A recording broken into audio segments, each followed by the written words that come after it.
How's it, everybody? Welcome to the latest episode of the Command Zone. Today we have a really cool main topic. We're talking about the new digital version of Magic. It's called MTG Arena, and we've got special guest, the famous cosplayer Ashlen Rose. It's going to be a really cool episode. But before we get into that, we have something exciting.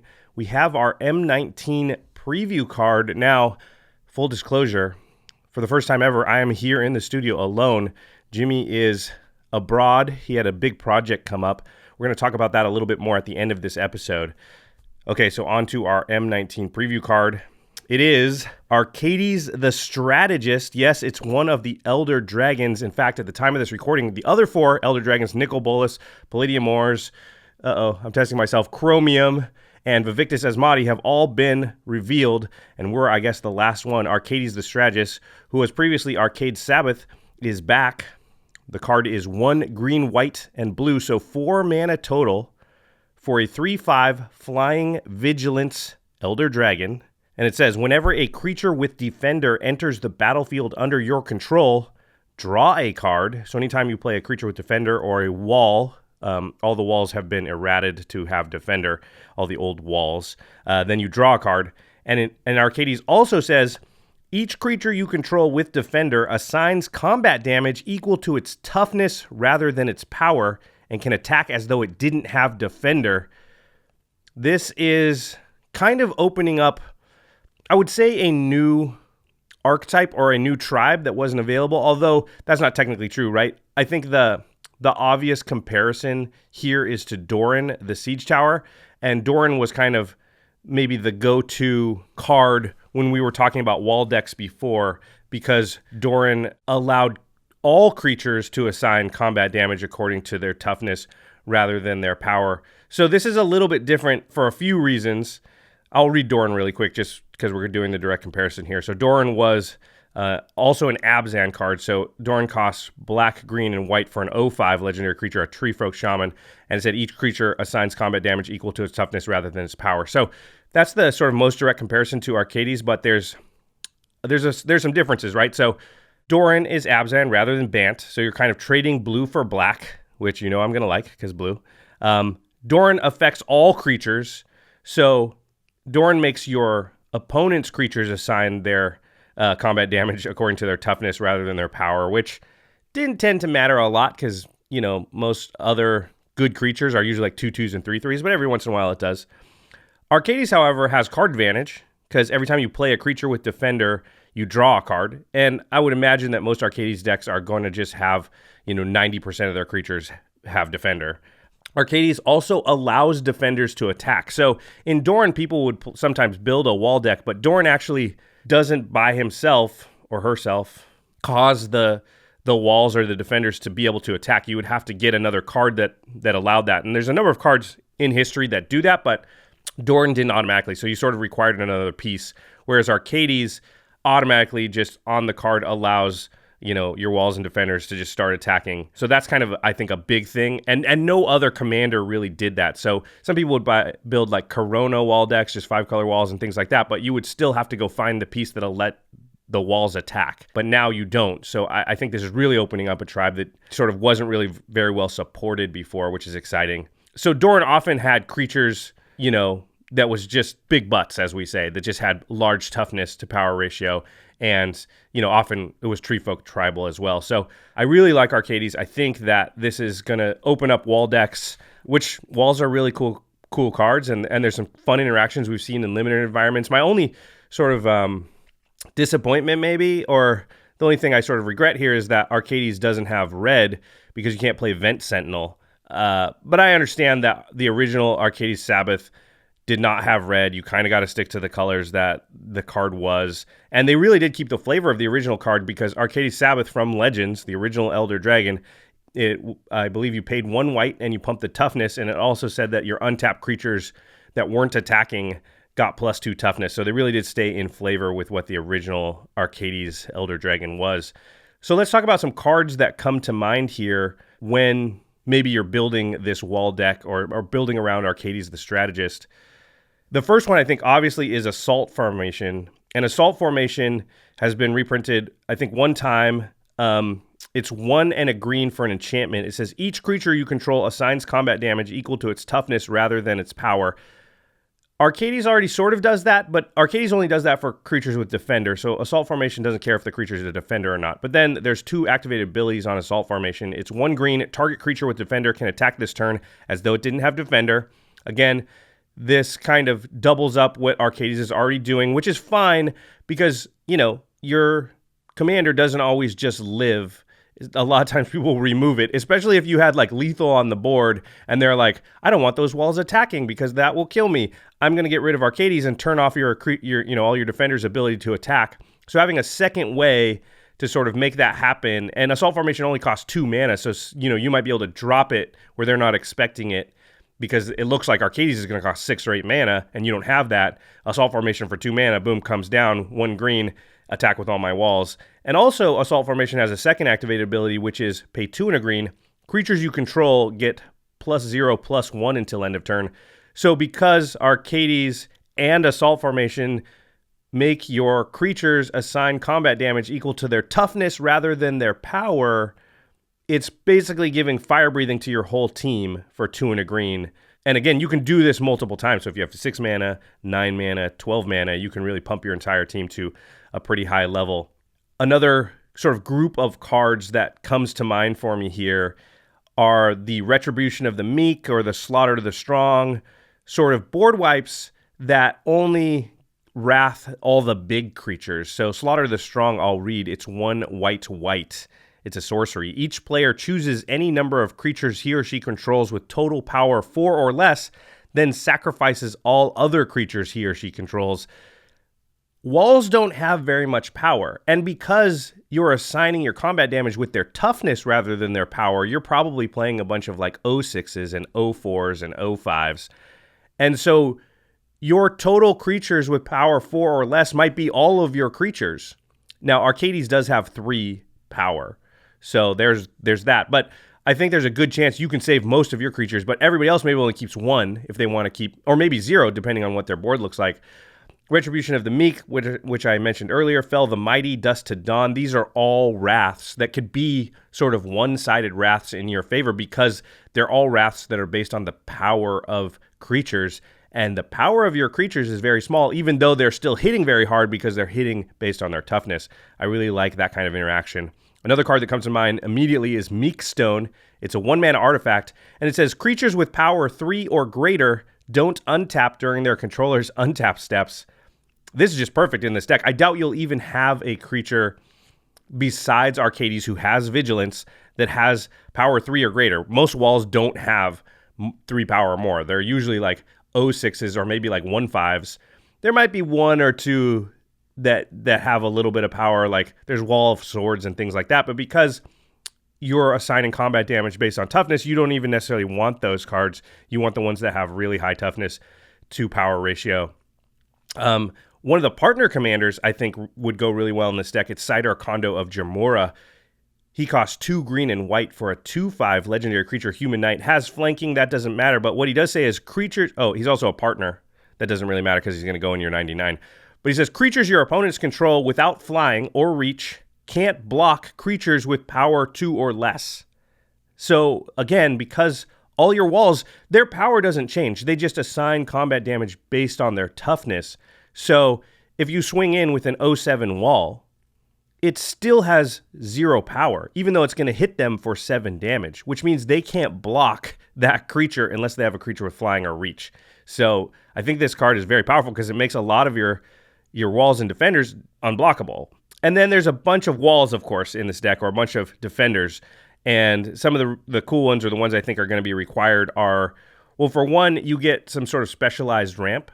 So Axebane Guardian is one that comes to mind. It's 2 and a green for a creature human druid. It's an 03 with defender. You can tap it and add X in any combination of colors to your mana pool, where X is the number of creatures with defender you control.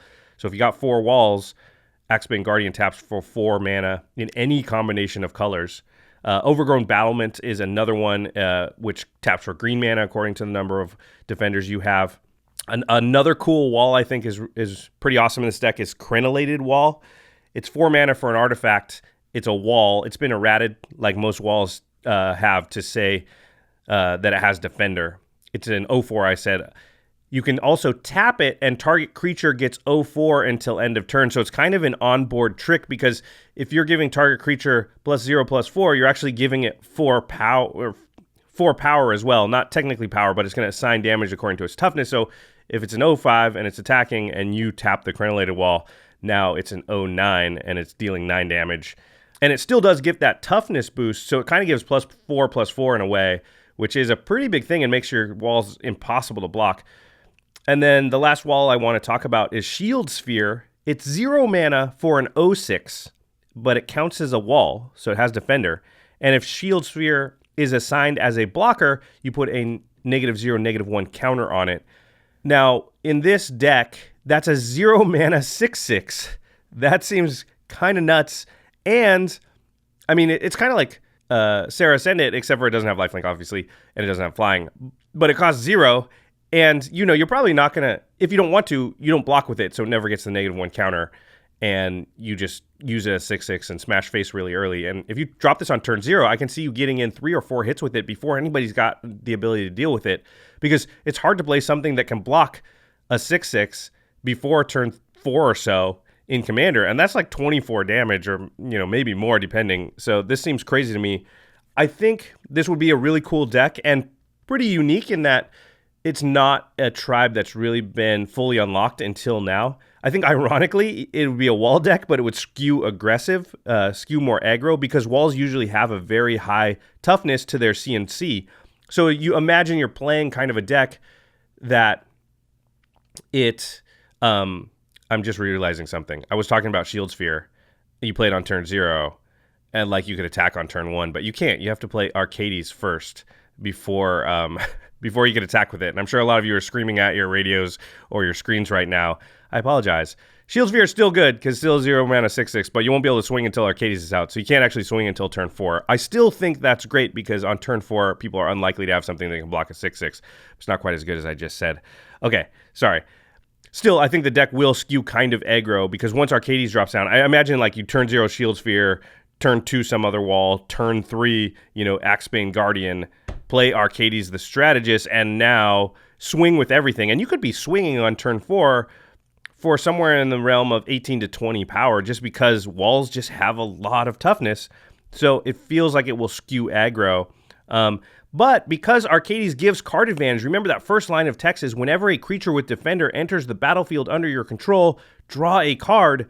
That's very powerful in an aggro deck because one of aggro's problems is that it gets out to a fast start. It starts, smacking people around, getting their life totals low, but it's using all of its gas and it tends to run out.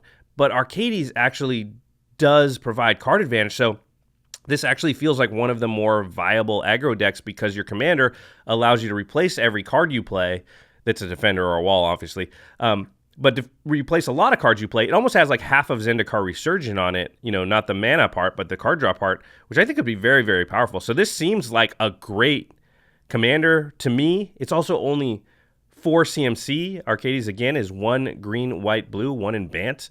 Very reasonable. A 4 mana 3/5 Flying Vigilance, already good. I really like this card. I think it might be one of the better new Elder Dragons, and I'm personally excited to maybe check out building a wall deck of my own. So that is our M19 preview card.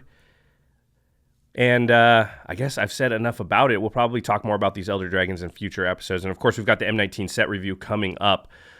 But for now, we're going to move on to our main topic and the rest of our show, which I will warn you was recorded a few weeks ago, again, because of GP Vegas, which just happened. If you can tell, my voice is maybe sounding a little bit deeper, a little bit more tough and rugged, I hope.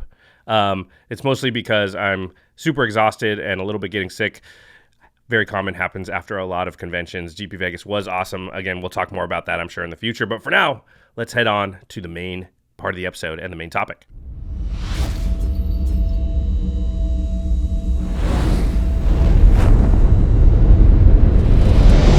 Greetings, humans. You have entered the Command Zone, your destination for all aspects of Elder Dragon Highlander. Enjoy your stay.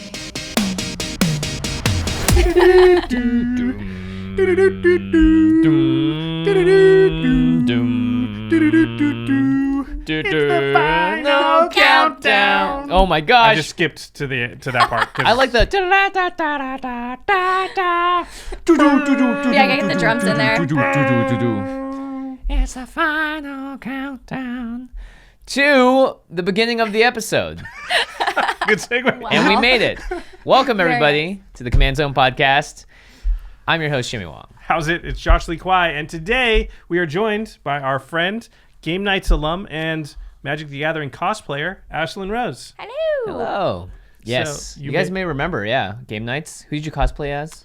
Admiral Beckett Brass. What a cool cosplay. That was so much fun. And you're actually watching this after GP Vegas has already happened, although we're recording it before GP Vegas happened. So can you look into the future, Ashlen? And we're probably going to have some video and some pictures. Or the past. But what characters were you portraying at Vegas? Or are you going to? It's hard to talk about the future as if it's the past. I know, It screws right? me up, yeah. I'm seeing a lot of green and red right now. Oh. And some blood maybe. So I think something like Bloodbraid Elf. Bloodbraid Elf. I've been following you on that's- Twitter. I'm seeing that costume looks very involved. I'm so excited for it. Yeah, it's taken a lot of work, but it's one of the ones I've spent the most time on at this point, and I'm really excited to showcase it at Vegas as its first appearance. You were excited to have already showcased Yes. it, and it was a looked terrific amazing. success. It looked awesome. Nothing fell apart and nothing went wrong. Wow. Now, I have a question. So at events like GP Vegas, do you always have like a new, outfit that you're going to debut, or is this like how many times? Well, tell me how that whole process works, I guess. Yeah, absolutely. So sometimes there's new outfits. Sometimes it's just whatever I have available with the time that I have. So it depends really on like how much time we have to build a costume, and like if there's a new card I'm really excited about cosplaying. Right. So how did you pick Bloodbraid Elf? Since I started playing Magic, when I saw that art, I fell in love with it immediately. It's been on my Facebook page as a to-do list forever. Oh, nice. So when they unbanned it for Modern, I was like, it's happening. Now's the time. Yes. Yeah. All right. Well, it looked awesome. Yes, thank you. It was great. I'm sure you played many a fun game of Magic. Are you going to play? Did you play in any of the events? Oh, it's so weird. I did a lot of spell slinging. Oh, there Excellent. you go. A lot of spell slinging. Nice and generic term for playing Magic. Well, talking about playing Magic, today we are going to be discussing Magic the Gathering Arena. Mm-hmm. So that's the new digital offering. It's right now in closed beta, but Wizards they've got a new game basically. It's Hearthstone, but for Magic. Yeah, that's a good way of describing it. Yeah, we've all had a chance to play it, so we're going to be going in depth. It's not going to be a totally Commander-centric episode, right? We're not going to talk about the Commander format specifically, but since you all out there are Magic players, and this I think is really a game changer as far as how everybody's going to consume Magic. Yeah. It really is kind of an amazing thing. So we wanted to talk about our experiences with it, what we like, what we don't like, what our hopes and dreams for the future are, things like that. But first, we need to talk about our sponsors. CardKingdom.com/CommandZone. If you use that affiliate link when you purchase your Magic singles, your product, anything at all, you really are supporting the Command Zone podcast. You're supporting Game Nights. You're keeping all of our content on the air. We super appreciate people that use that affiliate link and show their support. That's right. And getting out of the digital world that we're going to talk about today into the physical one, our second sponsor is Ultra Pro. They make playmats, sleeves, deck boxes, all the accessories that you need, dice as well as dice boxes. We use a dice box on Game Nights every episode, and it's my favorite accessory The thing I've sweet ever wooden done. one with the dragon. Yeah, I'm I think looking it's at it awesome. right Yeah. now. And the awesome relic tokens as well, which are an incredible accessory for your gameplay. Josh is scrambling to get this dice box out. But yeah, this thing is awesome. Ooh. The dragon deck box. Oh, it opens like that. Have you That seen was this thing? meant to happen. Oh, wow, that is sick. Yeah. Anyway, Ultra Pro, another sponsor of the show. If you're ever at an LGS or even, at a GP, you can buy Ultra Pro products from a lot of vendors out there, just supporting the show as well through that continued support. And the final way is to support the show is directly at patreon.com/CommandZone. In fact, we call out one lucky patron every single episode. And this episode is dedicated to Ben Bingham. Ben, you rock. It's been a while. It's Bing. Oh, yeah. Yeah. That's great. Okay, well, let's jump right into it. Like we said, Magic the Gathering Arena it's basically Hearthstone, but for Magic in the best way that you can mean that. Yeah, right? I mean, a lot of different digital card games have come out recently. We've had Gwent, we've had Eternal, and Legend. Yeah, they all look. I mean, Hearthstone sort of set the color and look palette, I think, for how these games function, how the cards function on the battlefield. And, as it goes, when Magic first came out, there were 1,000 different card games that came out in its wake, very similar to Magic. And now Magic is sort of taking its notes from the Hearthstone world, from the other digital card games, and changing it into what is going to be, I believe now, the premier official, one and only main version of Magic the Gathering that most people will be introduced to. That is not MTGO, which I think is, for the kids that want to play Vintage, Legacy, some of the older formats, Modern. MTG Arena is focused on the newer player. It's focused on Standard, and soon we might see some other formats popping in there as well. Ashlen, have you had a chance to try out the closed beta very much? I mean, what's your overall impression of, the gameplay, how it looks, how it plays? Yeah, absolutely. So I've been playing the closed beta a lot. I was in the big event they had to show off Dominaria when that released. Oh, cool. I've been streaming it on my Twitch channel when I have some time, and I like it a lot. It feels really, really good compared to MTGO. It's just... I mean, that's the elephant in the room, right? We should let's get this out of the way now, right? Yeah. Because Magic Online, which a lot of people call Moto or MTGO, was the sort of previous incarnation of Magic in the digital space, and it's a It giant... served its purpose. Yes. but it's bad, right? It's a giant behemoth program that's been lunking around Since the early 2000s. Yeah, it's got every single... I mean, the number of bugs that this thing has had to deal with, because it's dealing with the entire card base of Magic. You can play 4-player Commander on there.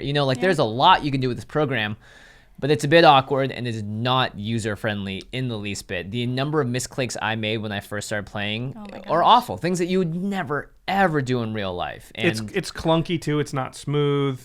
It looks bad. It just doesn't look like a modern video game. And it's expensive. Yes. Magic Online, a draft on Magic Online costs 14 real world dollars for one draft. It's the same as in paper, which is considering crazy. the cards are worth way less and you can't redeem them for the most part in a real life version as well. So it's it's not... Oh yeah, MTGO does have set redemption. So they did this weird thing where they decided if you collect a full set of digital cards on Magic Online, MTGO, you can, for a certain time window, turn in those cards, pay a fee, and then receive in the mail in the real world a physical set of the cards. So there was this weird tie between the digital world and the real world. It would affect pricing of cards and things like that. It also made it so that it was hard for them to sort of lower the prices on Magic Online because they would be affecting the price of the cardboard cards. From what I understand, not many people did it, but it did have some small effect. There were businesses that did it, right? So an individual person was unlikely to do it, but there were people that would just order hundreds of these because they could collect the cards at a profit, turn it around, sell the sets or the individual cards. And it's a lot of work. Yeah, but it would literally affect the market, and that I think was to the detriment of Magic Online because it kept the prices super high for a long time. And Arena is not going to have any of that at all. Right. In fact, you can't even trade the cards in Arena. It's very like Hearthstone if you've played it, where cards you open and cards you have in your collection, you can't really... I mean, there's no way for me to give a card to Ashlen or Jimmy. No trading and all that. It is very similar to Hearthstone in that way, but as a result, we have a much more slick redesign over MTGO. Now, both I believe are still going to exist at the same time because you can't play Legacy or Vintage on Arena, and I don't want to either, to be honest. Well, I mean, it's you're doing things that... If you watch MTG Arena clips, cards are flashing on the battlefield. They're doing effects. They're doing cool things. In Legacy, you're doing such very specific, crazier Vintage, even crazier things that it doesn't work with what MTG Arena is trying to do, which is make Magic fun to play. And if you are very deep into Magic, then go to Moto and play the formats for way cheaper there. Those really old ones. But MTG Arena is definitely focused on Standard and the current sets, and I believe Brawl soon as well. Mm-hmm. And looking like a modern video game. Most importantly. It has sound effects and music, the cool graphics. Sometimes if you play Glorybringer, a dragon pops out and blows fire all over the whole battle. Yeah. By the way, I never played Glorybringer. They always played against me and killed me. Yeah. So you've seen the fire. Yes. But the maps are animated and stuff. So I mean, it wants to feel and look like a modern video game, and I think it's done a very good job so far. I played the beta. I was part of the announcement, and everything that I've seen so far, I've been great. This looks awesome. This works. I haven't run into any issues that are game breaking at all for me so far. No. Yeah. So when you log on to Arena, Ashlen, how do you usually play it? What are you doing? I normally play a lot of the, I think it's ranked constructed right now with the pre-built. I start with the pre-built deck, which is actually pretty nice. Like the decks that you start out with when you first jump into the game, they're great for I think anyone. you have like who's 10 or something of pre-built. Each 2-color Yeah. pairing, each I 2-color believe. pairing, So there's yeah. like a pirate deck and a dinosaur deck, and, Yeah. and those cards aren't necessarily in your collection, right? But you can play them out of the pre-built deck. I think they are part of your collection. You just Sorry, that might be for the beta. Yeah. For the beta, yeah. Yeah. It definitely, I mean, the reason that the beta is nice is that you go in and it gives you options like, hey, you can start playing immediately. Now, if you want to do ranked and stuff, we'll talk about that in a little bit, how you get cards and how you really open those up and how that system works. It's different than boosters in a lot of ways. But the pre-built decks are great. I was sitting around just jamming random games with them yesterday, and they're all pretty balanced against each other as well. If you're not playing ranked constructed, you're just sort of playing people around, like people are just trying out for the first time too. So it works. I mean, that's what rank constructed is, right? It's just Yeah, I think like it's- you just click play, and it'll just try and find somebody around your level. Yeah, I think so. Yeah. What's your favorite of the pre-built decks? Oh man, I like the dinosaurs. Yeah. the Dude, red me green too. dinosaurs. because you get to play within range. If you get a turn 2, the Oh, it's guy like that Master? Yeah. Yeah, That gives then- haste? then taps to give haste and makes them cost 1 less. Like if you ever get that on turn 2 and they don't kill it, you're just gonna win. All Yeah. the dinosaurs. Although I will say, every time I've played red green dinos, I get paired against blue black control. Ooh. Every time. Rough. Who's They playing, just like kill everything you Yeah, play. it's like nope, counter it. nope. who's playing Control anyway? I feel like I just run into that approach to the second sun decks like Oh, constantly. yeah. Oh, yeah. Which is like turn 5. Okay, I'm conceding. I can never win this now. It's great though because it's fast, right? Like Yes, very fast. like Magic Online and Magic in real life. Like it's hard to be like I start this game 4 or 5 turns saying, you know what, this is not going well. I'm just going to concede, go on to the next game. No big deal. Like it's just like Hearthstone where you're like, okay, this matchup, this game can literally be over in 7 minutes. Yeah.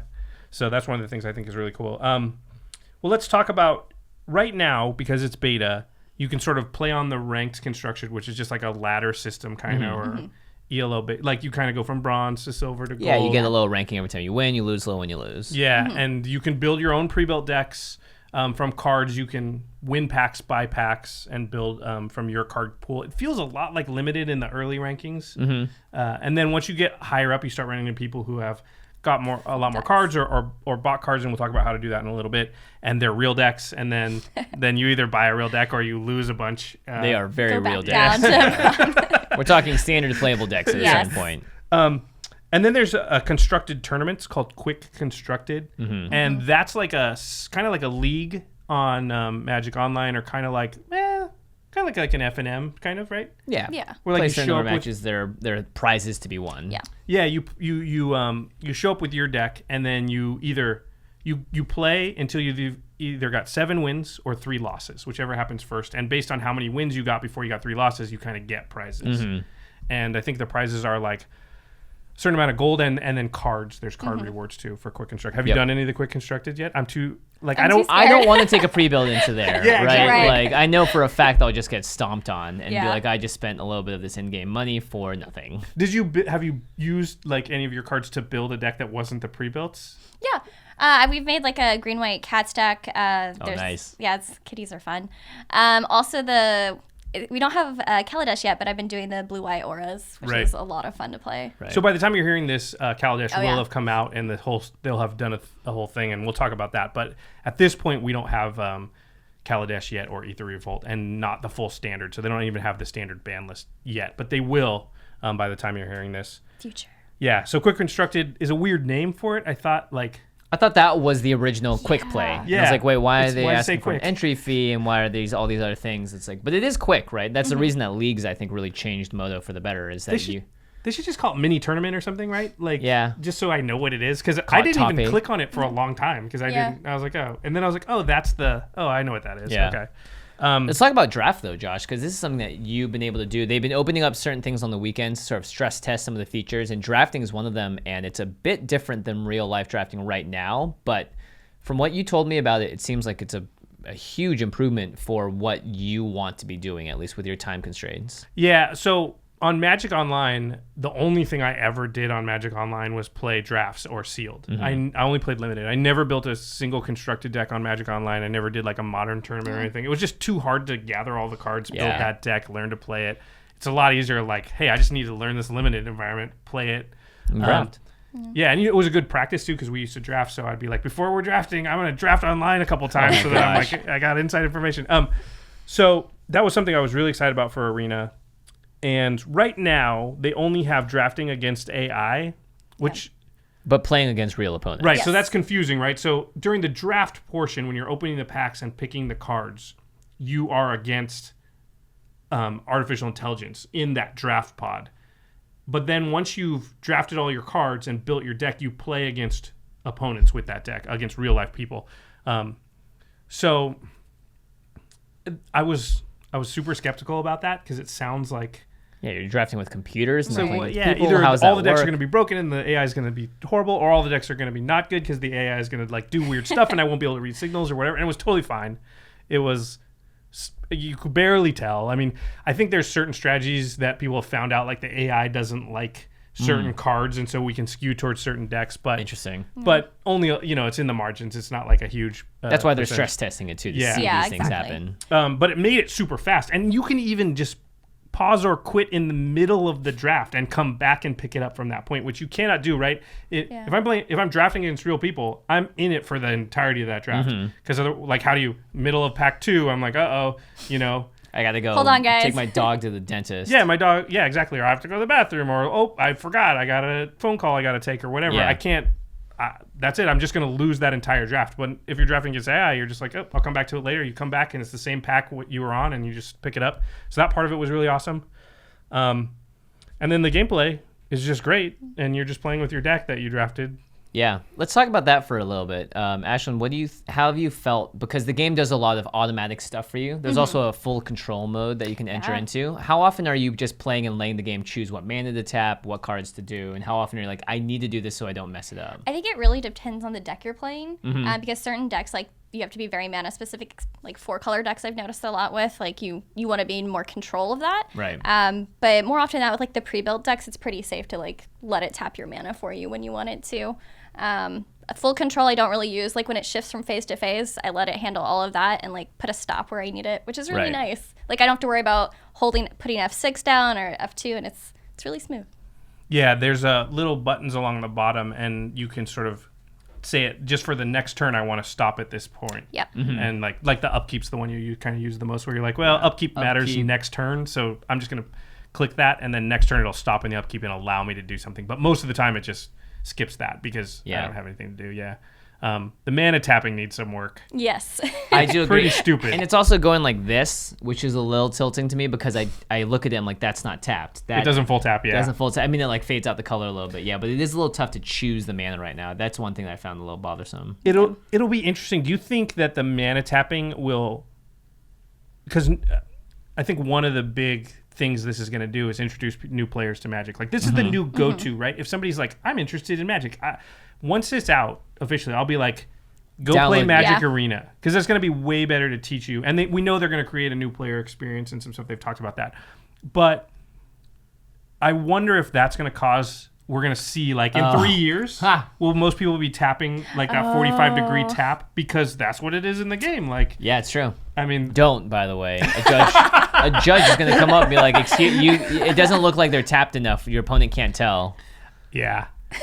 Okay, but going back to the auto-tapping thing, it's super hit and miss. I think I was Yeah. playing the other night where, like, I was casting something, and, you know, you get into the rhythm of, like... Because it's like Hearthstone. You just take the card, you drag it out over the battlefield, let it go, and it'll just play it and tap the mana for you. And it's, you know, it's usually decent at the tapping mana. And I had like an Essence Scatter in my hand, and for whatever reason, my stupid AI decided to not leave a blue untapped. So I had like no. 2 mountains untapped Oops. rather than a mountain and an island. Yeah. You That know. happened to me Yep. where I had a land that could only tap 4 dinosaurs. Uh-huh. And I had a lightning strike in my hand, so I played a 3-mana dinosaur and I was left with a 5-color dino land and a colorless So you land. can't play the and I was like, lightning I can't even play my lightning strike because I can only cast dinosaur spells with this. So I was like, Peter, no.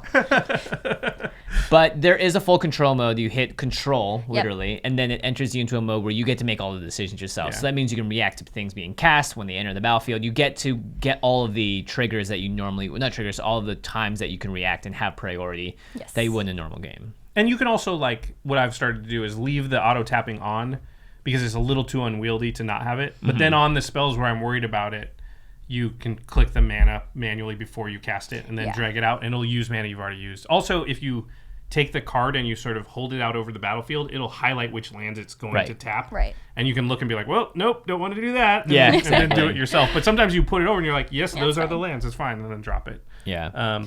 The only thing I worry about is that it will not teach people to tap correctly because there are a lot of people who just automate it every single time. a really good point. And I think that's a really important skill is knowing how to, sequence how you're using your mana as well. But then again, this is an introductory way to get into Magic. I think the people that really want to get better at it will have to learn that. That'll be part of the learning curve for them. Mm-hmm. Yeah, there's going to be some hurdles no matter what going from digital to paper. So here's a question I wrote down, which is, do you think, first of all, we don't know if they're ever going to include it, but do you think that the digital setup, the way that the game is designed right now, will even work for Commander? We got a lot of Commander players out there, so I figure it's relevant. Ashlen, I think you have the most hours in this game. Do you think something as complex as Commander? I mean, what's the most complex board state you've had in? Oh, man. Because I've seen some where there are 50 Infinite tokens or attackers whatever. infinite tokens, yeah, and it gets really sloppy, really crazy because there's all these little lines going everywhere where everything's blocking. But I don't know if I could see that happening. I mean, probably not. I can't see like multiplayer. Right. I have a hard time Yeah, envisioning how that would work out. I don't even know if it could, given the screen size. Yeah. And what real It feels estate like you it's have. not set up for like more than 2 players, basically. Yeah. Exactly. But complicated board states, like the most complicated I've had is with like a bunch of sapperlings out or like a bunch of tokens. And it gets pretty unwieldy after a while. It's hard to read the cards because they get really small and turn less. Yeah. Like Hearthstone has a natural thing where like you can only just fit. The game just is designed where like 10 things max Yeah. or whatever. Yeah. 10 things, but Magic isn't designed that way. And so once you start getting into like infinite tokens or something, the game's not great at figuring out what to do. And yeah, they can be teeny, tiny, like super tiny to the point where you're having trouble clicking on the ones you want. Yeah. I mean, in those cases, you're usually not too frustrated because you have infinite tokens, Yeah, so this is you're true. winning that game. Probably going well. One of the problems, though, and why Modo actually does this better is that it's able to stack cards really cleanly because Yeah. it's 2D. In this game, you're on the perspective. There's a lot more weight and heft to everything, and sometimes cards are floating because they're flying. So it just makes it a lot harder, I think, to like organize that space in a clear and concise way once you get it to be really overcrowded. Most So- games, though, I don't think will get there. We know they're going to have Brawl on. I mean, they've said it, and I think they're implementing, by the time you've seen this, they may have implemented Singleton. They don't call it Highlander, they call it Singleton, but Highlander for Brawl, like decks that, like some kind of format that only allows one of any given card besides basic lands. So that'll be interesting to see if they do try and make it work in multiplayer. I really can't see that working with the setup they've got with the layout. They would have to change it to a top-down because Yeah. right now it's like you're kind of at a thing and you're looking at an opponent. Or they could almost. give you some sort of camera that you can control. So you could... Whoa. But it's 3D, right? So you could... Right.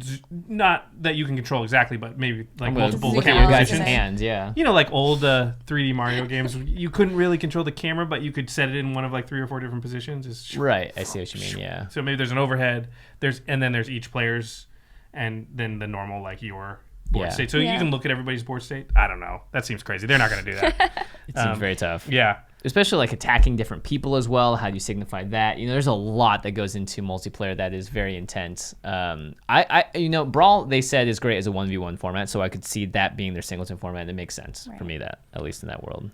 Okay, so the next question I wrote down is: will this be good for Magic as a whole? Yes. Like, how is Arena going? Will it be good, and how do you think it's going to affect the game of Magic? I think it's actually a really great step in the right direction. I personally, when I first got into Magic, I started with duels on Right. Xbox. So that was my introduction to Magic. So to have something new and revamped that anyone has access to and is super easy to pick up, play, learn about the cards, I think it's great all around.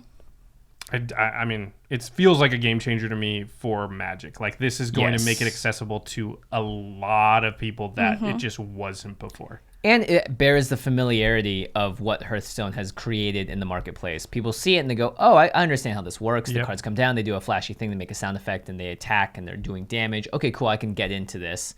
For me, it's a lot of, is it too little, too late? Yeah. For me? Because Hearthstone has been out for quite a while. It's sort of done the thing where it dominates the market space. But Magic is a game that a lot of people, I'm so surprised every time I talk to someone, I tell them I have a Magic podcast. They go, oh my gosh, I used to play Magic all the time. And that happens, I'd say, like 8 times out of 10 sometimes with people I talk to. So if this is a way to get those people back into the game, then great. I think it's going to bring in a lot of new players too, because if you think about the barrier to entry to play Magic right now, it is incredible that the game is as successful as it is. Because first of all, how do you play it? Gotta go to a store. Well, then. You got to go to a store. Yeah. So first of all, you got to buy the thing. Then you got to find someone else that knows how to play. And hopefully it's playing at your level as well. Otherwise, you're just going to be discouraged, honestly. And it's hopefully like kind of a good teacher because it's a complicated game. Yep. Okay. Yeah. Those steps are gone. The game will teach you how to play. They're going to work through that, I'm sure. And it'll be, tested and tested until it's pretty good at teaching how to play. You don't have to figure out, you have to go anywhere to buy the cards or whatever. And you don't have to find an opponent or somebody to play against. Yeah. Right. That's all provided for you. You can't do that now because no one in their right mind is going to be like, oh, you're interested in Magic? Go check out Magic Online. That'll help you. That'll just make you... Yeah. Can you imagine? Oh, my gosh. Not only do you have to learn the mechanics, but here's how you do the hotkeys, by the way. Yeah. You also have to learn how this type of video game worked 15 years ago. Yeah. And And figure if out... you misclick, there's literally no undo button. Oh, yeah. And by the way, if you want to do anything, it's at least $50 just to try it. Yep. Yeah. Whereas this is going to be free to play to try it. I think it's a huge game changer as far as the amount of people it's going to sort of open their eyes to the game. And I agree that Hearthstone has sort of, it's a saturated market now, right? You list all those games, there's Hex, there's a whole bunch of other stuff.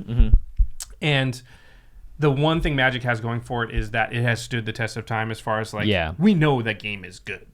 Like it's one of the great games of any kind like ever created. So I think it's really, in that circumstance, it's just a question of how many people can it sort of be exposed to that will have a chance to because there's got to be a ton of people in the world that would love Magic. They just haven't, it hasn't been presented to them in a way that they've been able to try it. Right. Right. So yeah, I think this is huge. Yeah. What do you so what about Duels of the Planeswalkers brought you in originally? Did you like the program a lot? Was it something, or was it just like because it's there and I can play it, it's just what I'm going to use? No, I like using the program. I thought it was really easy to pick up and learn how to, learning Magic to me was really easy compared to what I've heard from other people sometimes. Right. Because of Duels? Yeah, because of Duels. And it was just easy to play, and you didn't have to wait for an opponent. You just played against the AI. You went down the little storyline and built your deck as you got cards. So it was really easy. Yeah, and we heard last episode, Kessler and I got in a little bit of a debate about exactly how much of it. But there's no way to deny that Duels was a big reason, a big piece of the puzzle as to why Magic sort of blossomed and exploded when it did during that time period. Yeah, and I think this can have a similar effect right now, probably even to a higher extent. Yeah, because how many people have I talked to also that have said, "Oh, I want to try Magic, but people that watch Right. game nights." We get messages from them all the time. This looks really fun. Not even into Magic, but I don't know anybody that plays. So how do I? Yeah. And we can say things like you should go to an LGS and meet people, but how daunting is that? So right? daunting. So I'm going to walk into a place I've never been, and what am I going to do? Just talk to a random person? I'm an extrovert. I wouldn't even want to do that. Yeah. You know, think of someone that even just is like, no, I don't want to go into a public space I've never been to. I'm not going to spend cards. There's so many stories of people getting scammed at the trades and stuff. Like, there's so much that could go wrong. And think about all the people you know and are friends with in your life. How many of them have you made a concentrated effort of I'm going to make a friend right now? That's a hard thing to do. Yeah. And that's kind of what you're doing when you're trying to find an opponent when you don't know anybody that plays. So all that just gone. Here's a question. Is this going to sort of be the eventual death of the cardboard game, though? It might be. I'm wondering if it's going to affect Standard mostly. Because I think if you the people that love Commander, the people who love playing multiplayer, you can't replicate that experience anywhere else. People that play Commander on Moto even are like, this is not even close to as good. Because the as social Right. interaction can't be. Yeah. And Legacy and Vintage, those cards have already been around and they're already kind of dying, right? Am I wrong in saying that? No, I think it's pretty well documented that Legacy itself is kind of just dying a slow death, and that not very many people can even afford to play it. Yeah, That's it's fair. really hard to get into. I think this might be the death of the climb of how many people enter Standard. Because a lot of people are going to. But how many people play Paper Magic then? Because that's, most of Paper Magic, right? Yeah, but I think a lot of those. I think it's the new players coming in. I think for the most part, if you start in Arena, you're not going to make the transition to cardboard necessarily. But I could see people doing the other way around. What do you think about Ashlen? Do you think this is going to have an effect on the cardboard version of Magic? Yeah, I think so. I personally have played a lot more Arena since it's come out. Right. I've been finding myself going, like I go to pre-releases now when I have the time and everything, but I've been playing a lot more Arena just because it's more accessible. And I mean, accessibility is key right now. Yeah, it is. I mean, like, I only do really make it out to pre-releases at LGSs now. It's just a lot of work. A lot of work, man. Getting everyone together. I've even missed like the last 3 pre-releases because, you know, we've just been so busy with game nights. That's always the weekend before game nights releases, Right. so I can never go to a pre-release. So, yeah, I played in the preview event for Battle Bond, which is really fun, and that's the first time I've played a live game of Magic outside of our play group, right? Luckily, we work at a Magic content place, so we can play games here, which we do. And we'll have people come over to, you know, from our playgroup. But as far as like going out in the world with strangers and playing Magic, I haven't done it since one time, maybe in the last 6 months. Whoa. Because it's hard. Yeah. And Magic Arena is just so much easier. Yeah. But I think people are worried about that aspect, and they love the cardboard game, and they're like, there's a part of you that's like, you don't. It's sad, right? That it's but it's inevitable. And if Magic doesn't do this, something else, Hearthstone or whatever, is eventually going to push so much into the space that it'll still kill cardboard Magic, right? I feel like the world's not going to be set up in a way in 10 to 15 years that playing an analog game in the physical world is really going to be. Like, at some point, aren't we just all plugging into the Matrix? At a certain point. But there is, I mean, like, outside of just Magic, there's been a crazy resurgence in just board games. Yeah. True, If you look that's at true. Kickstarter, if you look at all the, like, different companies that are now just very successful, only making board games, because people, I think, our age, again, like, having grown up playing them and then now having expendable income, are like, I want to go back to this thing that I really liked. So I think there's going to be a crowd for it always, but Magic is just a weird zone. But it's niche, right? Like that. Yeah, it's Yeah. niche. Yeah. But Magic's in a weird place. I don't know. Do you think that it could go to where competitively it's online and then more social friendly play stays in cardboard? Oh man, I don't know, because the GPs and stuff still have great attendance. You know, a lot of people are watching it now. The last Pro Tour had like 33,000 people watching on Twitch, which is big. Those are big I think numbers. that's low though. I think they've been in the 40s before. I think they were down a Yeah, little bit. I mean, I don't know. It's weird. I feel like competitive is always going to still be a face-to-face game. I think casual, if anything, is going to be on Arena. That's interesting. I would think competitive would be very well suited to Arena, because think of all the things it does for you. Cheating's way harder. True. Also, like judging and stuff, way easier. The game does most of that for you, maybe all. Also, pairings, things like shuffling, downtime. Also, if I'm watching a game on Arena, like I can probably it's not gonna be too hard to set it up so I can like mouse over the cards and look at the ones I don't know, so they don't have to worry about all the stuff that they have to worry about now. Right. Yeah. I feel like Hearthstone tournaments and streamers, that's part of the reason why their numbers are astronomically higher than Magic.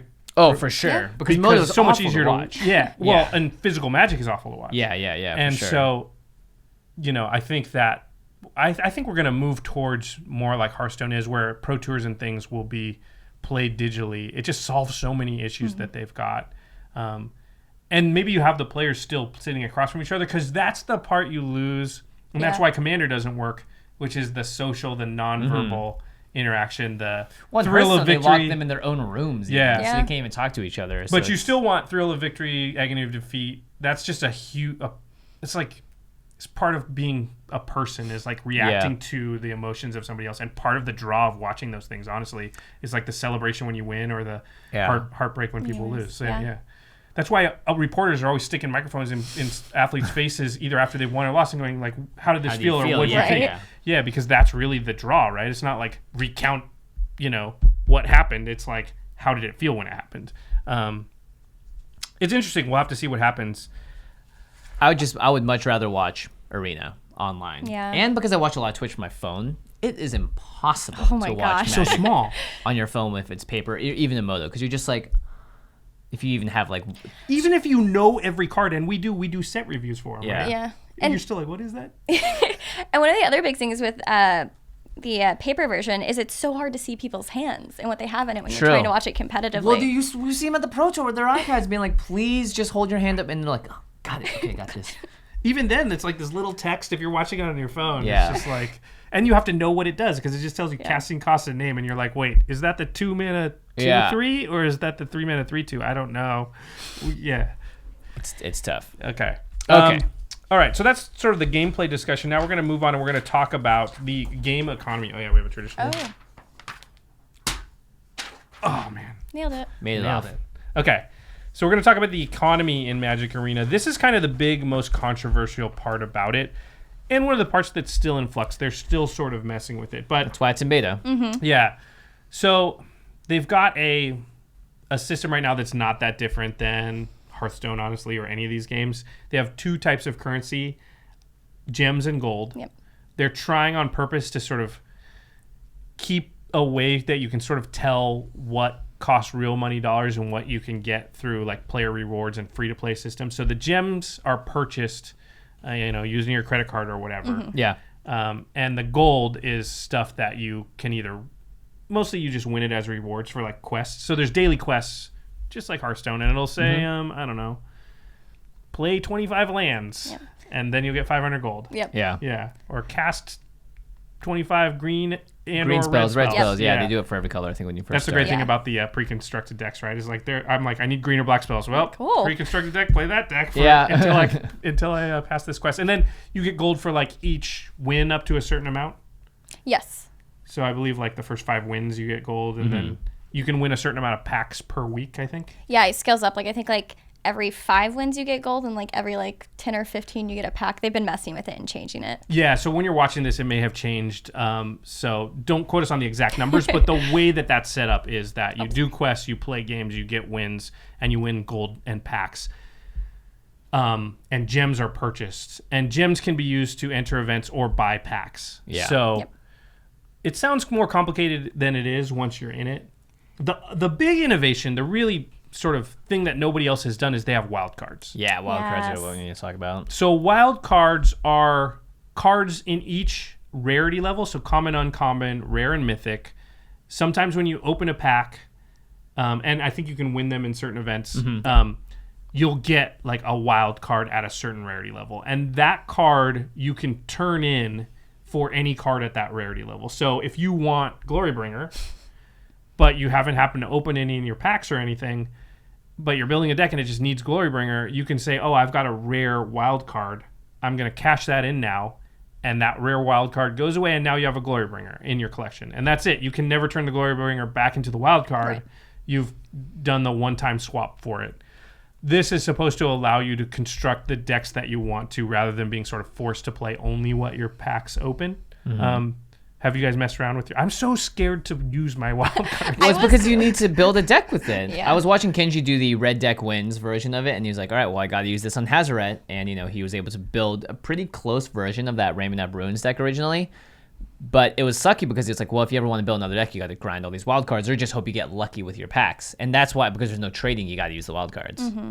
Have you used any of your wild cards, Ashley? I have. I was terrified at first, but I finally same thing. I was like, I got to build this deck right now, and I really like them. Like, it is scary because you have to hold on to them, but it's really nice that you can trade it 1 for 1. Because I don't think there's many games that do that right now. Like, you can collect dust and whatever to build Hearthstone, to get you a card. like 25%. So you'd need to get rid of 4 cards of the same rarity to build the one, right? Yeah, exactly. So Something like that. and so here you can just trade 1 to 1, and I think that's just really helpful. What deck did you build with, or what did you use your wild cards on? What cards? Carnage Tyrant Oh, for nice. the Dino Nice. deck. Yeah. Gotta have that, especially against blue-black control. Yeah. Yeah. They can't do anything. Once you cast that, they're like, Oh, that's Now sticking. what? So is that the only rare wild card you used, or? And I think, what is it, History of Benalia? Oh yeah. Oh, I yeah, got 2 of those. Mythic? Yeah, Oh, that card I know. is ridiculous. I didn't want to do it, but I did. I was like, Was that for like a specific deck? Is that because that's not the dinosaur deck? no, yeah, I was trying out a new brew for the blue-white auras. See, you're brave, and I wish I was like you. And I think in the beta I probably should be, because they're gonna wipe all this. But Right. that's what I don't like about the wild card, is that like it feels like it discourages brewing, because You know exactly, hey, I need X for this. well, it's like, okay, here are my choices. I can build red black just won, or no, sorry, mono red just won the Pro Tour, but red black was like 7 of the top 8 decks. Yeah, 6 or I can build that deck, or I can build this other deck that I think will be good.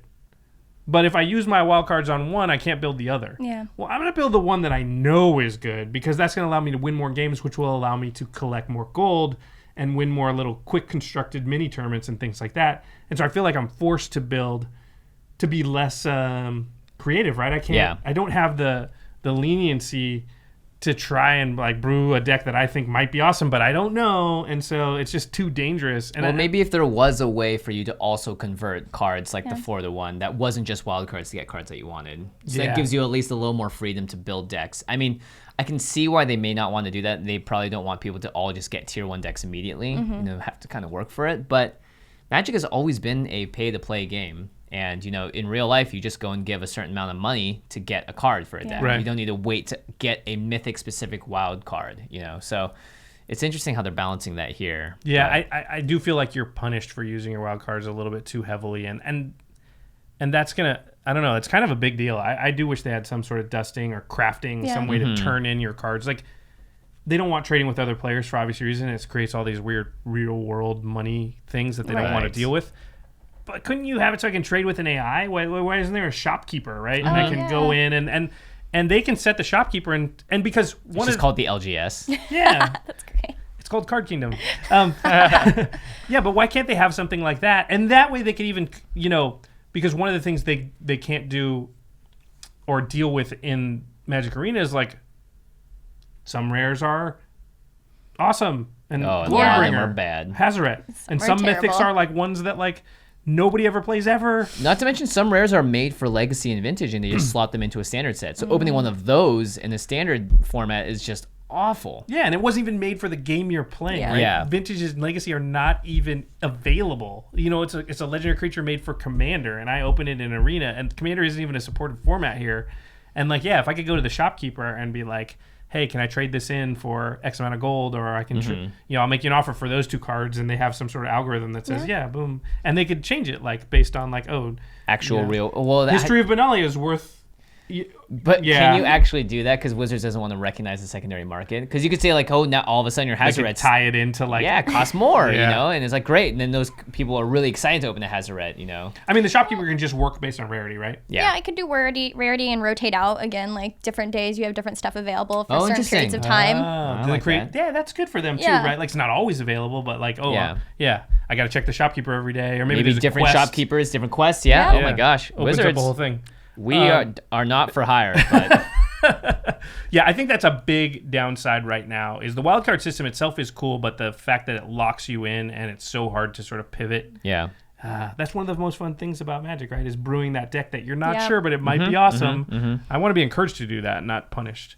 Let's talk about the average cost then. Okay. Because on Modo, people like playing Modo because you can build, there's deck techs for under $1 decks in Commander on Modo. Well, and the good thing I will say about Modo is they have a trading system. So any deck you buy, you can get most of your money back for it. So anytime you want to build a deck, you can trade your cards in that you've got to a bot.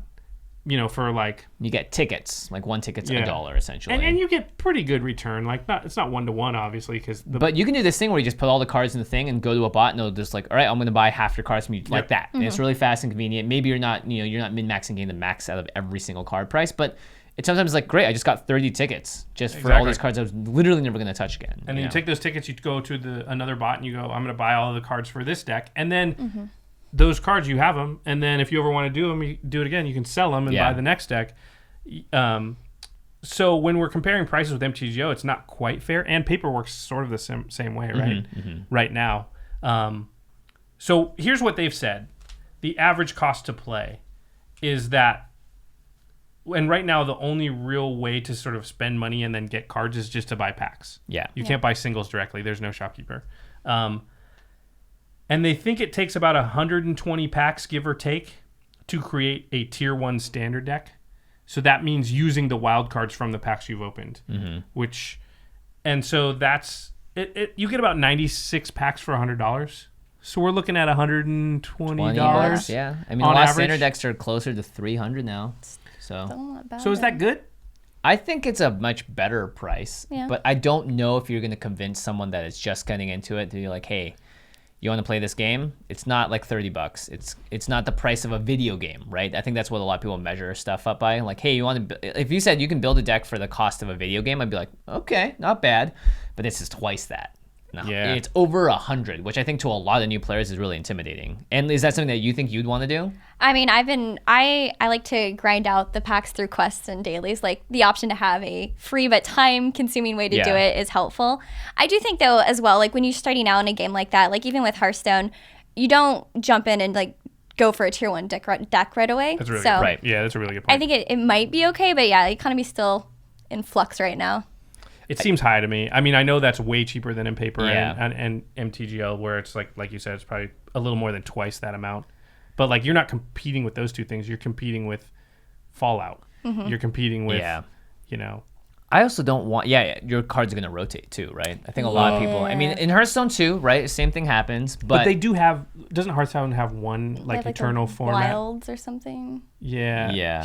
This is a big question that hasn't been answered yet, to my knowledge, at least at the point that we've been recording this, which is what happens at rotation? Because right now that's when you really want a shopkeeper. Yeah, because right now, like if I'm going to spend $120 on a deck and rotation comes and there's literally no format that I'm now allowed to play some of those cards in, that seems bad. Like what game out there just suddenly at some point says, oh, sorry, you can't play it anymore? Yeah. Not to mention the feel bads of like, let's say that the shopkeeper does do some sort of real reflection of prices, and it's like all of a sudden, like boom. I love how we're just like, No, let's say that the There will shopkeeper be. that does exist, but like afterwards it'd be great if like you can trade out the cards that just rotated out, and you can get cards in the current sets but not the new ones. So because I know that this is still a business model, you still need to get people to buy packs and get into the new Right. set. So maybe there's a way to redeem the cards that you can no longer use. Or the shopkeeper is just a very good businessman and he's not willing to pay full price for things, and so every time you turn it in, you don't get full price, but you get something back. But I think no matter what, they have to have some place that I can use my old cards. They have to create a format, because they can't just say, just have like a goblin workshop, that's what you call it. yeah, they can call it Grind the yeah. cards out, make something. I mean, new. I think they're gonna.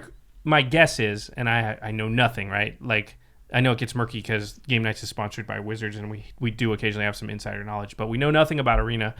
But my guess is they're going to create a sort of Arena Eternal format like they have to. in Hearthstone, right? They almost have to, right? Yeah, I feel like they have to. Like, you want to be able to play with some of those decks for a while, just like Modern and Legacy. Yeah. And you just don't want to have your Carnage Tyrant that you turned a wild card into, just literally you're not allowed, the game won't allow you to play it. that would be awful. That just doesn't seem right. Like, Yeah. it seems morally incorrect.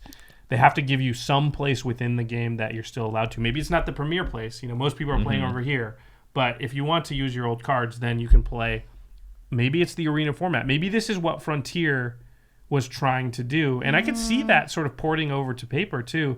It's like a new Modern almost, but because of Arena, I could see them going like, we're gonna start. We don't know when the game's launching. Let's say it's I don't know. December. Next set. Let's So say it's Guilds of Ravnica. Goes around. Okay, sure. Okay, so it starts with Guilds of Ravnica.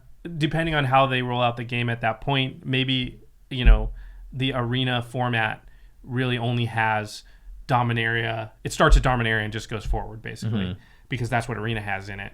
And that when rotation eventually hits and Dominaria falls off, it can still be played in that Arena format, which means we won't see that for like a year and a half or so, but they have to do something They about have to figure it Yeah. out. Yeah. One thing that I think is really interesting is that no other card game online has a physical version of it dictating what the best decks are in the online version. Yeah. Because Hearthstone, I think, like they get to it eventually, right? But it requires you to grind a lot of cards to build the deck slowly. In the real world, you can test in a much more flexible manner. You can be like, all right, well, let's try taking this one card out for this one out. And it's not like, oh, shoot, I have to grind this card and get this or whatever.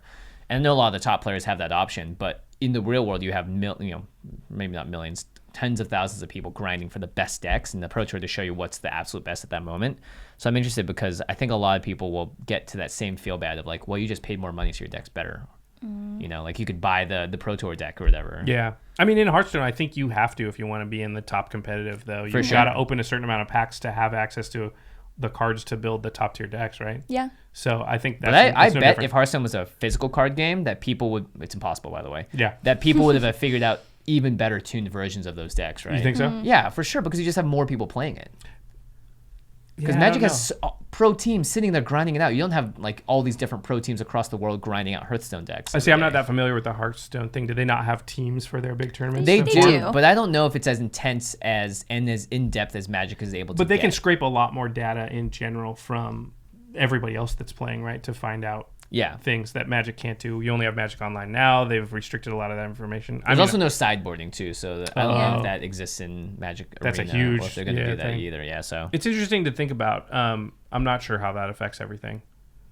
There was a quote here that was on one of the Wizards of the Coast forums for Arena. This was from somebody at WotC. Because there were some concerns about the cost of sort of building your tier 1 decks versus like Hearthstone, which I think like $50, $60 on average gets you a tier 1 deck in okay. Hearthstone. Okay. The numbers may be slightly off, but it was cheaper. good price. And this is from WotC. It's a direct quote. It says, collection cost. Magic has a lot more depth and diversity than other games. Due to this, it costs more to unlock an entire Magic set. But wildcards let us reduce this cost because we can give out more card rewards.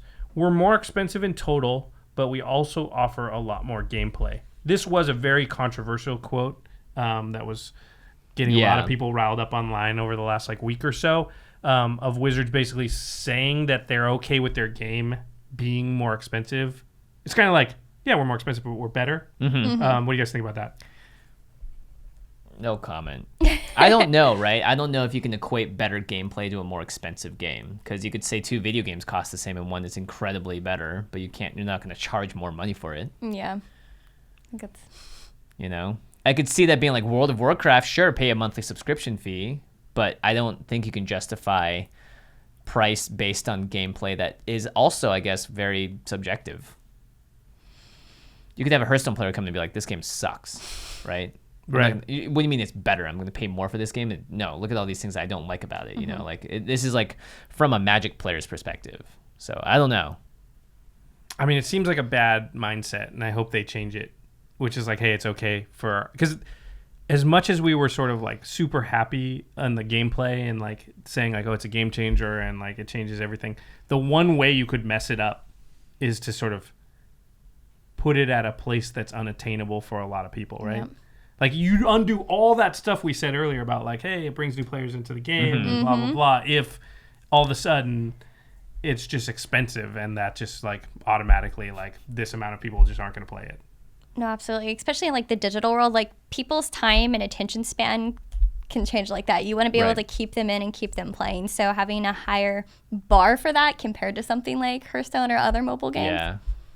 Yeah, and that's right. This doesn't have a mobile version either. It's not easy for people to jump in unless they have a computer necessarily. Yeah, that's a great point about the digital world, because like I know a lot of people that are it just takes one thing for them to be like, nah, I'm good. There's too many other options. Yeah, too many other options. You have a wealth of other options. And I feel like Magic has done this for a very long time, which is bank on the people's nostalgia to be able to keep them in the game.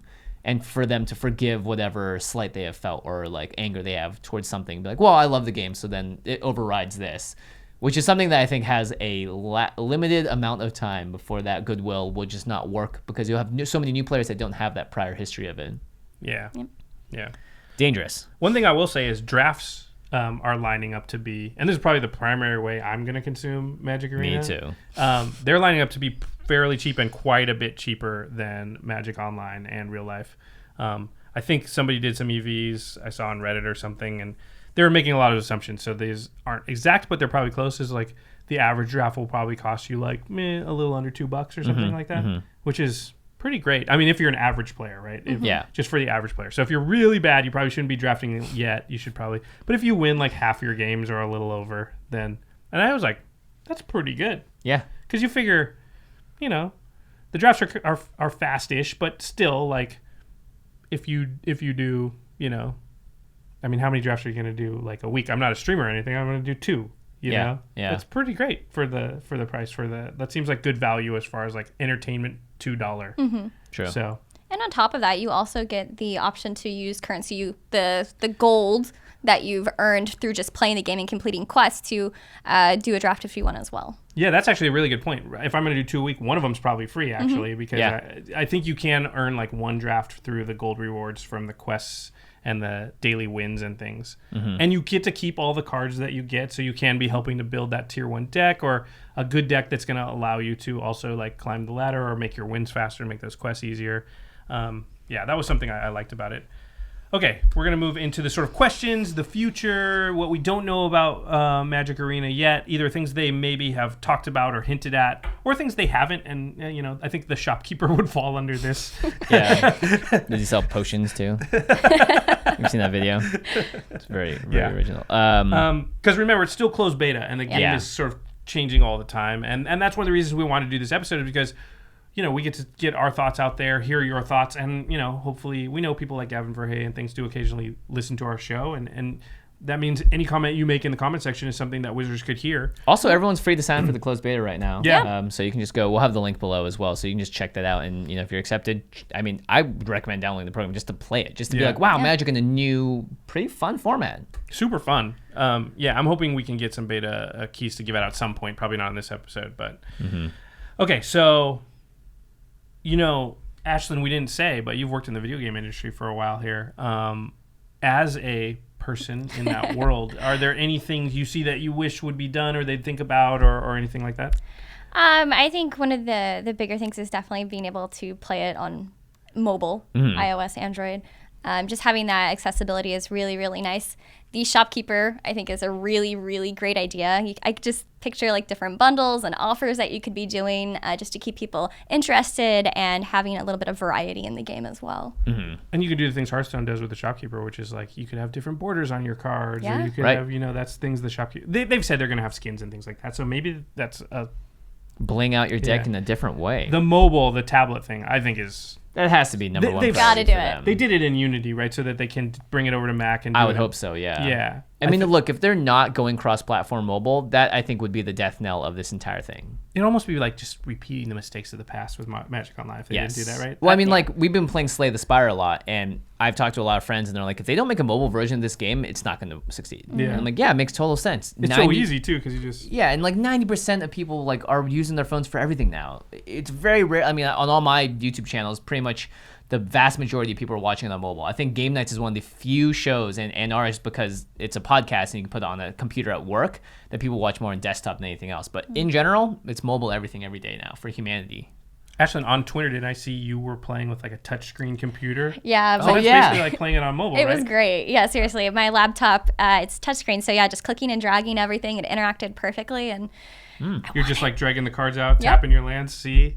That's exactly. Well, we know then it's not hard for them to do it. If you can do it that way already, then it's 100% going to happen. I'm sure they're just like testing everything out before they launch into the wild west of I mobile. think this is more what they're testing out right now is like the stuff like the shopkeeper. Do we need to do this? How do we do wild cards? How do we really value this game for people?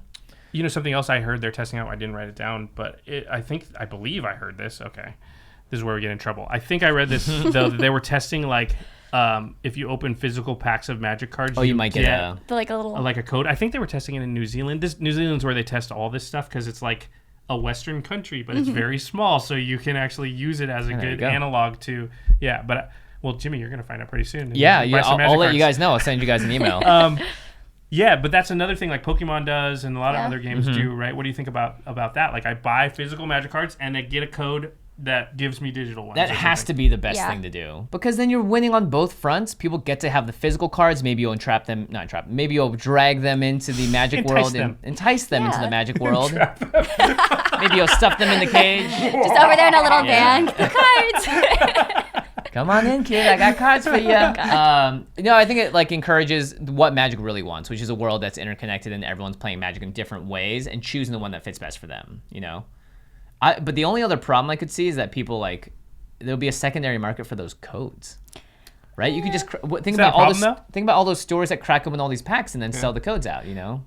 That could be something. Is that a problem though? I don't know. I mean, you tell me. The question would be like, well, and you've come from the video game world, so. I don't know. Would it be like a thing where they would like cap it or something? I don't know how Pokemon does it. Honestly, I'm not sure how they do it either. I would honestly see it as more of like doing the like not cards, but like either like special things for the shopkeeper, like special trade-ins you get, special like skins, codes, and stuff like that. So you wouldn't actually get like a pack of cards, right? So it would be like ancillary things. Oh, but gems would be sort of cards, because you turn them in, but you get like 25 gems or something. But do you think they would be like you can only put in so many codes per whatever? I don't know if that would work out well. If you buy a booster box, you get 36 codes. Or maybe they're not in every pack. Yeah, maybe it's a chance because you know how it's different. Interesting.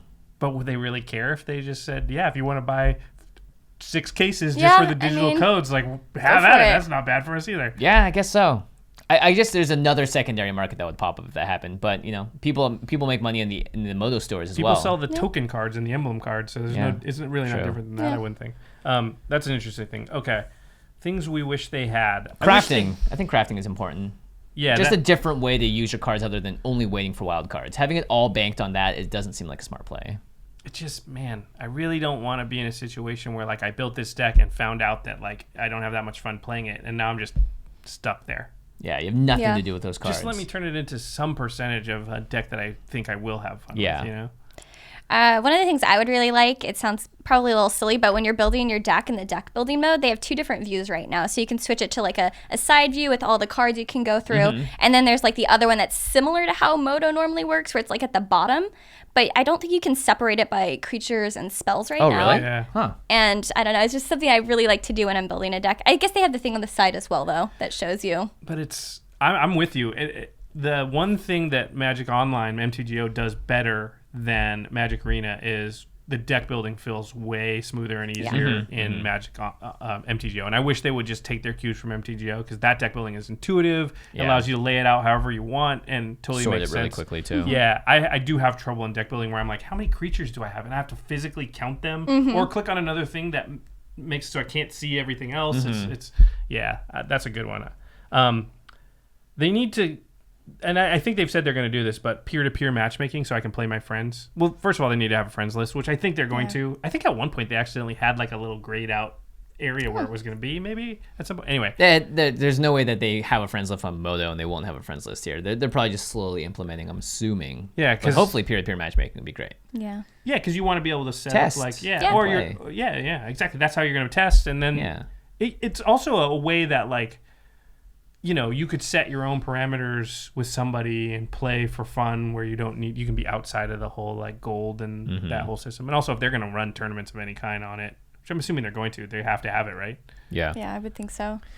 Hopefully a story mode. I'm Yes. sure they're going to do a story mode. They've done it with duels. They've done it with every other mobile version of the game before that they've had. You know, How did this? I'm not familiar with how. Well, the the Magic Origins one, you just follow each of the planeswalkers through how they got their spark, and you would play different decks based on, you know, if you were a Jace, you would play against Alhamra was the final boss essentially. You know, so you unlock certain cards. Yeah, you unlock cards along the way. Your deck gets a little better, and it's very themed around your planeswalker that the story is being told, and then they'll cut to the little animations in between. But at the very least, it told you the story of how they all got their spark. I guess it's like in Hearthstone how you like you go into those dungeons or whatever, Yeah, exactly. and then at the end, if you can beat it, and they're actually kind of hard. Yeah, That'd those be are fun. It gives some content they can release too. That's And it's also for outside the of- casual player. I think is really important to have stuff like that. Yeah, especially if you don't want to worry about like going out and playing against like a tier 1 deck at any time. You're like, Yeah. I just want to play Magic, and not, you just play that. Yeah, I want there to be a version that someone can buy and never have to be competitive whatsoever, and still have like a nice 20-hour experience that they enjoyed a bit, and now know how to play Magic too. Yeah, that's actually a really good point. Because even if you get a Magic player at the end of that and not a Arena player, that's great. Yeah, that's great. The formats thing we already talked about. Do you guys think that like our like I personally don't even care if they ever have Modern, Legacy, Commander. No. Do you? I love Modern. I know. I love Modern to watch it. I just don't know if it seems like a monumental task to get all the Yeah. cards in the database and to have it work. And then how do you grind those packs?'re not cracking those packs anytime Yeah. soon. You have to only buy standard packs to get wild cards for Modern cards. I mean, would they just release like Future Sight as like a set, just like they'd release Dominaria or something, right? I mean, they yeah. can do it. All those cards they exist. They don't Yeah, have to but redesign only like anything. 5 of them are played in Modern. So it's just, I don't know. I feel like it'd be weird, but maybe. The shopkeeper could do it, I guess. Just have the key Go cards. shopkeeper. Yeah, exactly. So many Exactly. options with that shopkeeper. I know. So here's a big question, and I don't think anybody really knows the answer long term, but what happens to Magic Online, right? Because even I have some amount of resources tied into it. Do you have any like I have tickets and cards and stuff, right? Yeah, I have Tron built on there. Several different Tron decks. So what do you think happens long term to Magic Online? Does it still exist peripherally, or it feels like Arena is going to eventually kill it, right? I personally, I think it's going to kill it. Eventually. How fast do you think that happens? I don't know. I mean, because there still is like Legacy and Modern Commander on that, but I personally have found myself drifting more towards playing Arena just because it's again, barrier to entry. It's free to do. I don't have to worry about tickets or anything. So I feel like it will probably be a pretty steep drop right after it goes live. Right away? Yeah. What are you planning to do in preparation for that? Are you going to keep your modern... I guess you would, because gosh. you can't play modern on Arena, though. Yeah. I mean, I don't know. I honestly haven't thought about it. I think it's going to stick around for quite a bit because the upkeep is going to be much easier once I think at a certain point they'll stop introducing standard sets to it. And then they'll maybe put the card pools in, but they won't have to worry about, I don't know. I feel like they'll just kind of stop supporting it, you think, at a certain point? Supporting it, but they'll do it in a way that keeps modern Legacy Vintage alive for those events that people want to do it. But even at a certain point, I'm sure that they have to eventually just see, okay, is this making us enough money to pay the employees that it takes to upkeep it? And once it stops being that way, they'll find a way to either get people out, reimburse them somehow. I'm not sure how, but I think that's years down the line, though. My big worry is they're going to make decisions for Arena based on the fact that they don't want it to impact Magic Online, and that's going to be detrimental to Arena long term, right? So yeah, hopefully that's the what CEO I don't want says them to no do. To that. Yeah, I hope they're like, listen, Magic Online can limp along for as long as it's relevant, but we're not going to make decisions with Arena that are because we're worried that's going to affect the other. Because we need one really good product rather than two.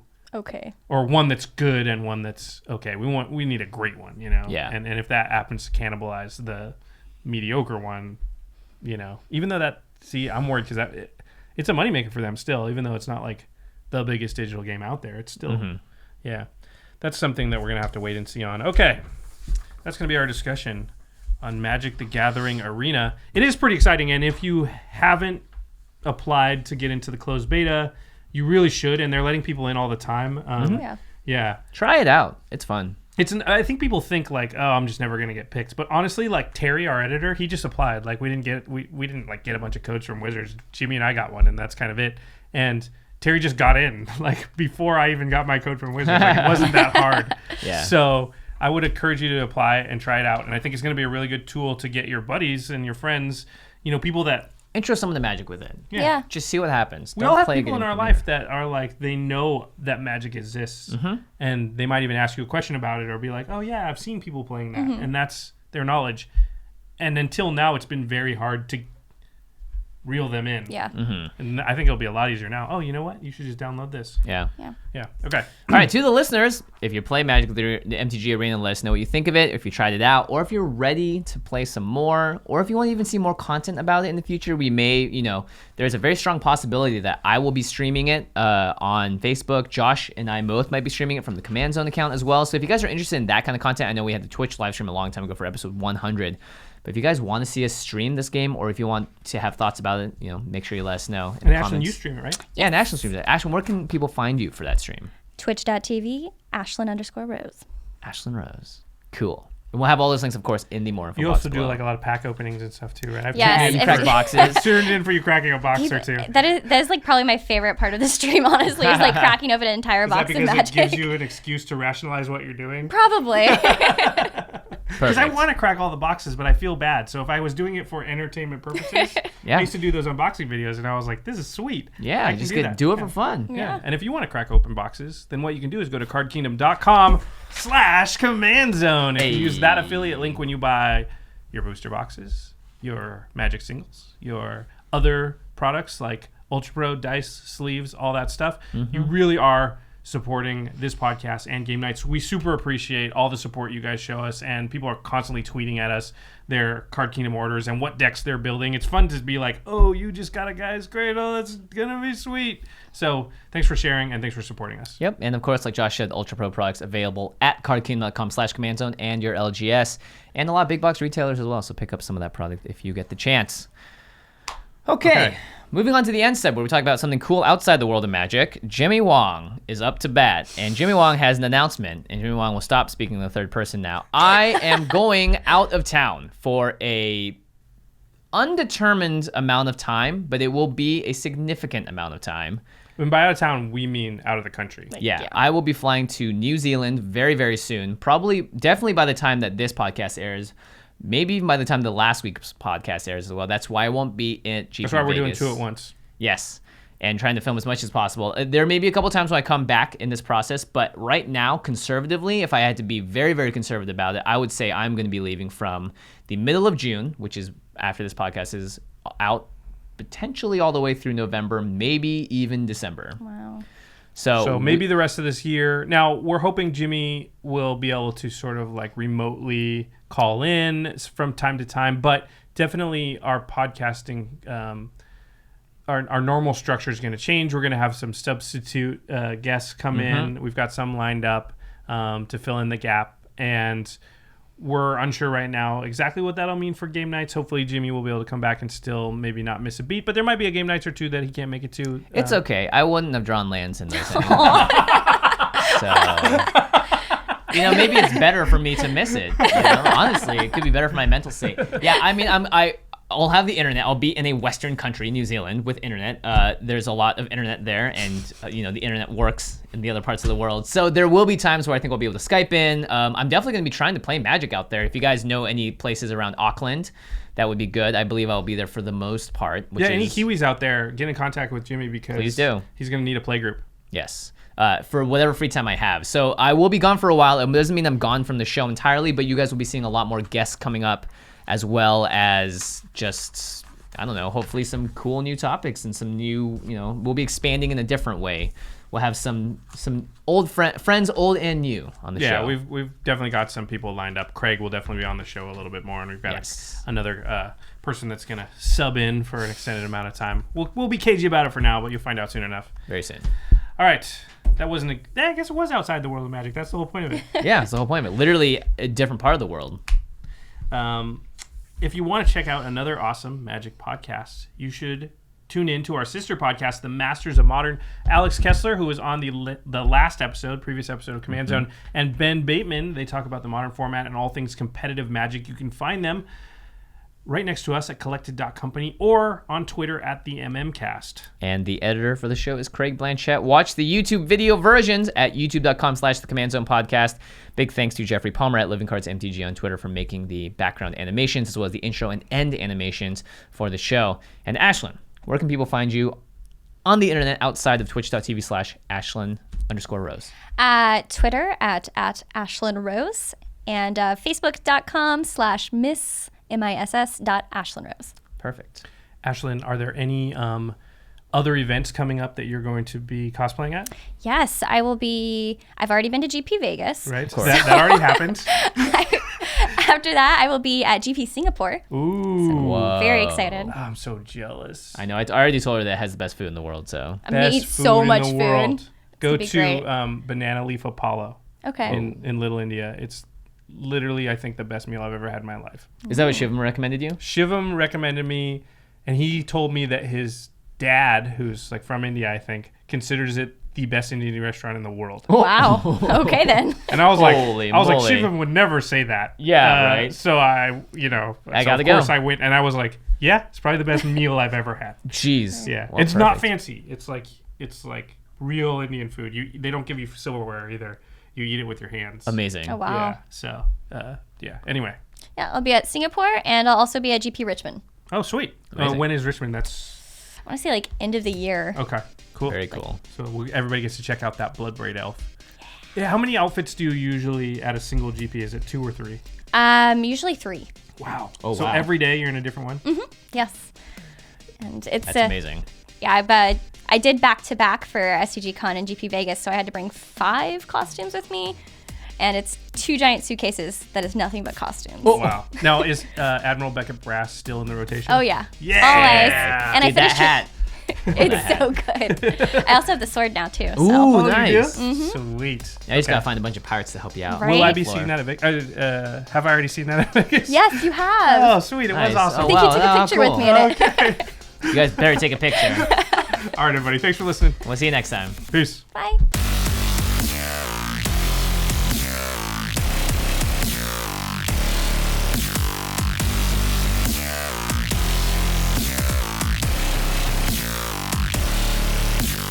Thank you for your attention. For further inquiries, send an email to commandcast@rocketjump.com or ask us on Twitter @JFWong and @JoshLeeQuai. See you later, alligator. Greetings, humans.